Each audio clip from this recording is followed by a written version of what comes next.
my reaction is, I don't know who voted me in, but they must have been, I don't know what they were thinking. It's a wonderful honor. It's very humbling, but you know, I don't envision myself as a Hall of Famer, you know. Guys like Walter and Ruthie and these athletes, those are Hall of Famers. I'm just the conduit of information. You know, the only way I'm supposed to get into a Hall of Fame is to pay my way through the turnstile. So this is just totally unbelievable to me. It really is.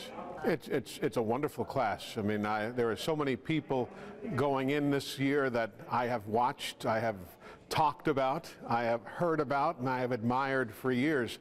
Even those who are no longer with us are so well known through the history books of their sport. So it's really, again, it just blows me away to think that I'm even in the same building with them at the same time. It just doesn't quite compute. The NFL draft obviously just happened. Alabama had another great run.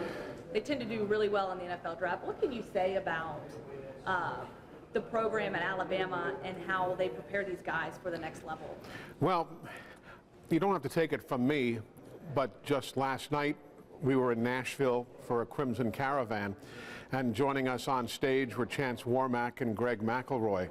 And I posed that exact same question to them, and they said, you leave a process that is all built around the NFL model.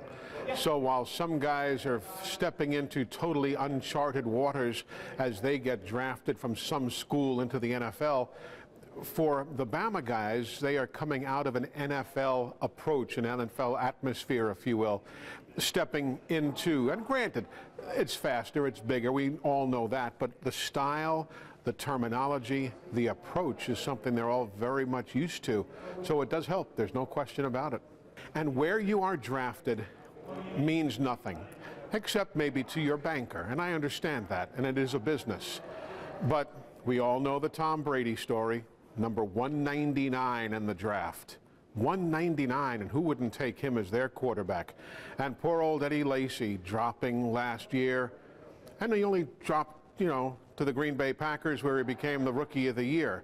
So numbers don't mean anything. If you're good, if you can show what you can do, you're going to succeed, regardless of where the commissioner called your name in the rotation of teams. I mean, you've done this a time or two, I guess. What can you say about the upcoming season? You know, we've obviously been with Alabama, sort of seen how they've progressed through spring, some of the new guys, the new installations. You know, what's your take and perspective on how well Nick Saban recruited last year and how that's going to carry over into this upcoming season? Well, certainly his recruiting class, as everybody in America tells you, was number one. So me sharing that, it's not necessarily an Einstein-like revelation.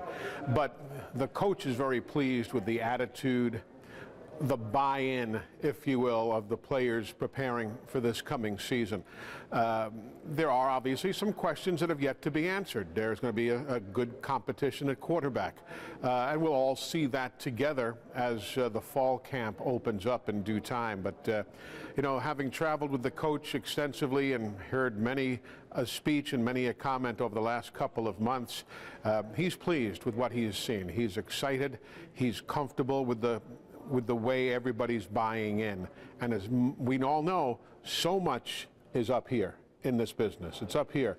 So he seems pleased, and if he's pleased, then I'm pleased.